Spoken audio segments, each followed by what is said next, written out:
এখন বাজে রাত্রি 10:30 মতো। এই দেখো একটা স্টেশন এসছে, এটা মেবি খড়গপুর। এখানে হয়তো কিছুক্ষণ দাঁড়াবে, তারপরে সোজা পুরী ভোর 5টা। সবাই শুয়ে পড়েছে, শুধু আমি বসে আছি। আর মানে ভাগ্যবশত আমার, হ্যাঁ তো কালকে ভোর এই সিটটা আমার পড়েছিল একদম আপারে।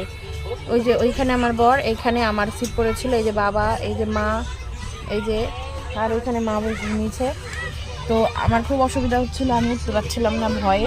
তো এই সিটটা মানে সাইড লোয়ার সিট ছিল, তো সেটা আমি পেয়ে গেছি, বসে পড়েছি। তো চলো আর পুরীতে দেখা হবে। আর কি বলবো বন্ধুরা, আমার সিট চলে গেছে, আপারে দিয়েছিল আমাকে। আমি তো আমার ওঠার ক্ষমতা নাই, কি করব। লাস্টে সারা রাত জেগে পুরী যাচ্ছি। একটু আগে বলছিলাম না সৌভাগ্য, সেটা যে কোন ভাগ্যে পরিণত হয়েছে জানি না। আর আমিও ঘুমাচ্ছি না, যেহেতু কাউকেই ঘুমাতে দিচ্ছি না, সবাইকে নিয়ে বসে এখন আড্ডা মারছি।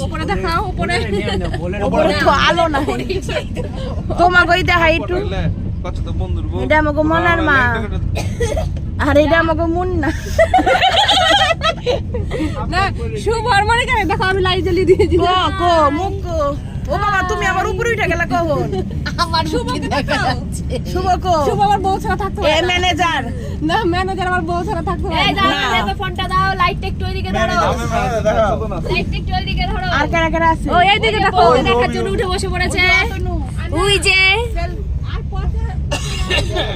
বউকে দেখার জন্য উঠে বসে পড়েছে।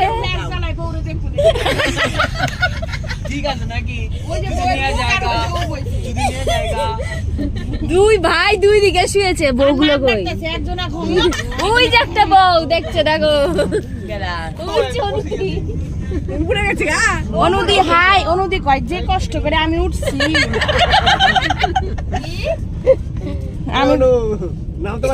আমি কই এখন বাথরুমে পাইলেই গেল, কই আর কইস না বোকা, চুপ কর। অন্য রুগী আছে, তোমরা এরকম মজা করতেছ।